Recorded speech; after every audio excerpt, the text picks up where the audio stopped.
Zachariah, or everyone called him Zach. Um, he was amazing. He was so talented. Everything he did was just so big and grand. Um, he'd always been a performer. He always loved music. He loved creating. So I think that's kind of how he got into the path that he went.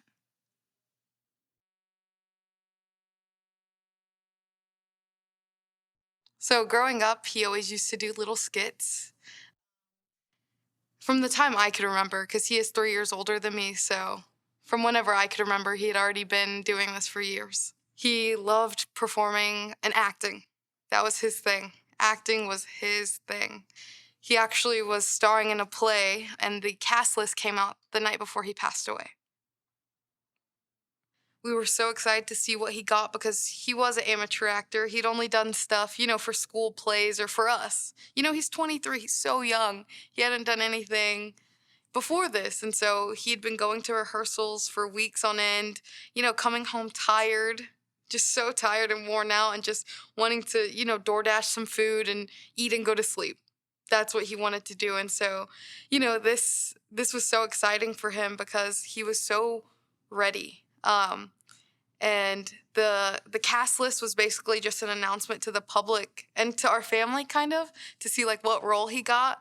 And obviously, as his cousin, we were very close. We were like best friends. He obviously told me beforehand. But seeing that he was the main role in a play, on social media to thousands of people was just amazing. And I was so proud of him. I was so ready to go to every show, just to show that he always had someone by his side. And he did. He never was without love. The shining things about him is how much he loved people, and everything he did was for other people. Being an addict, he would still help out everyone he could. So in sober living, he would, help out the guy that wasn't, doing the best or wanting to use again. And I think those are the things that shine. Obviously, he was an amazing actor. Obviously, his performances were phenomenal, but that kind soul is the thing that shined the most to me. Addiction started when he was around 13. You know, Middle school isn't the typical age that people start using, but marijuana was his choice at that age. And from there, it progressed. So when he was around 19, he started using heroin. And through this whole time, we never really judged him. We just knew that Zach would be okay. He went in and out of rehab for so many years. But finally, he got clean, and he was clean for 16 months. And close to 17 months, that's when he unfortunately passed away.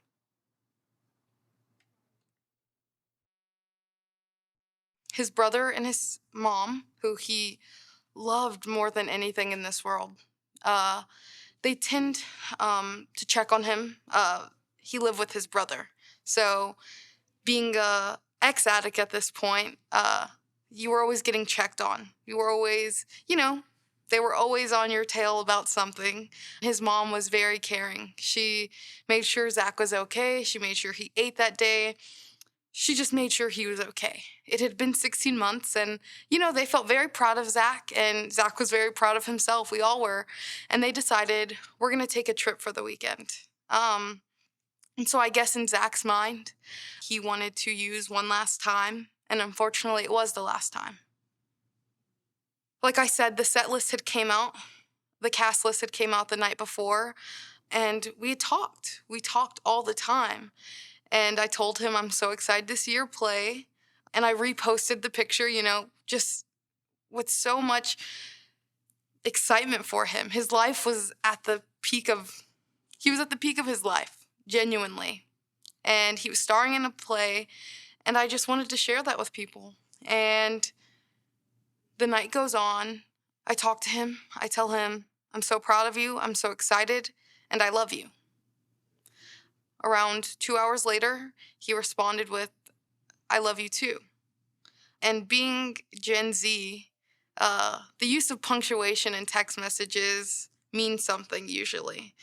It's very funny how that works, but punctuation for some reason to us Gen Z means something serious or something is more important than other things. And that night, for some reason, Zach put a period after I love you. And the next morning, my family and I, we were in Galveston, Texas, celebrating my father's birthday. We were on our way home, and I decided to stop at Target. And while I was in Target, I was looking around, and my dad calls.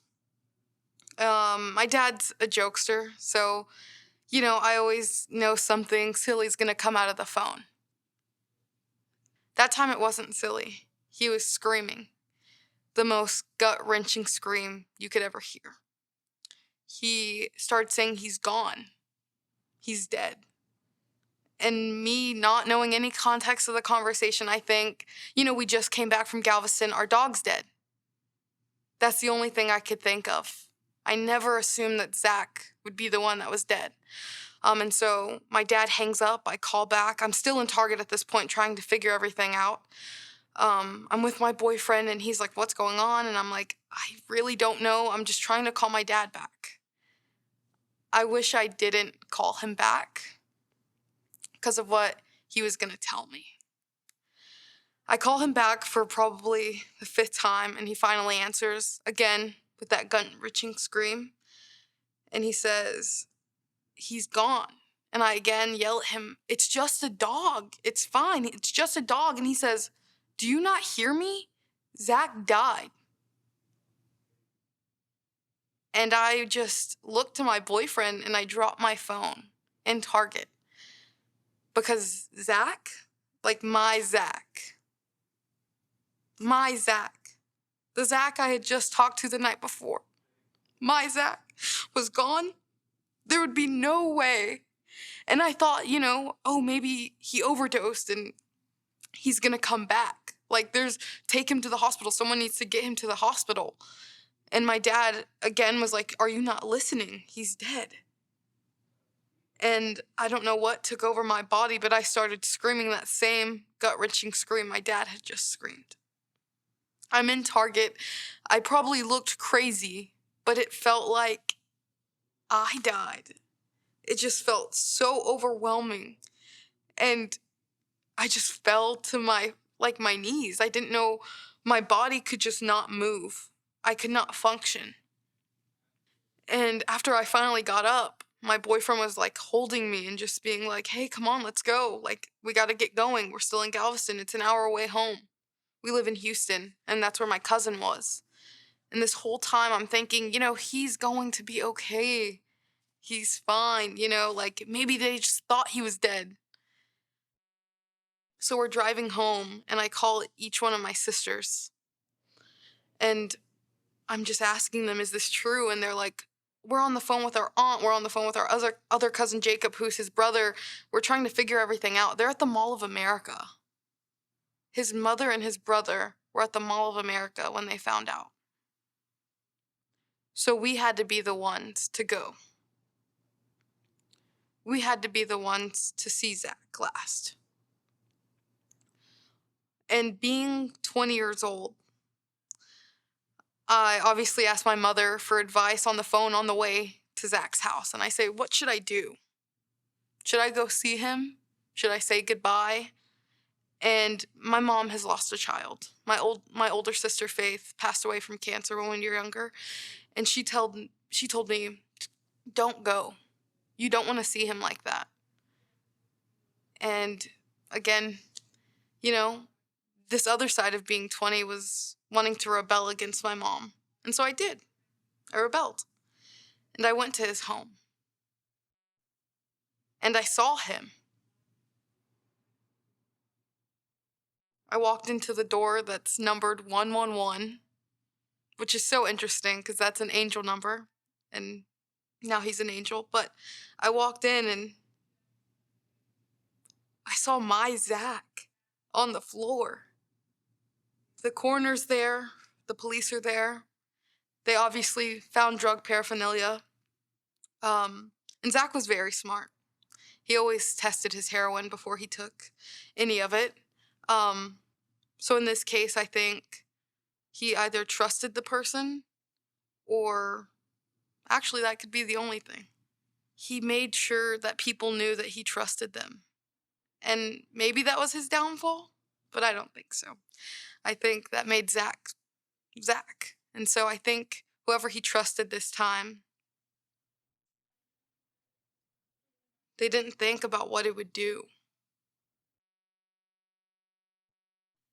Anyone that uses drugs recreationally, or even sometimes prescription drugs, I think if they get into the wrong hands, it could have an outcome like this. He was expecting his way of self medicating, which was heroin, and he was poisoned. And I think it's so sick. I just think it's so sick that there are people that are distributing fentanyl and hiding it. Zach was tormented by addiction from when he started smoking marijuana. I think gateway drugs are real. And I think it, just lingered the whole time. And I think he was, you know, tormented through those 16 months. And I think maybe he had a goal of, like, let me get to a year, let me get to 2 years, let me get to 3 years. I knew he had a goal. And he would not break that goal unless, the demons of addiction were in his ear telling him, you have to use.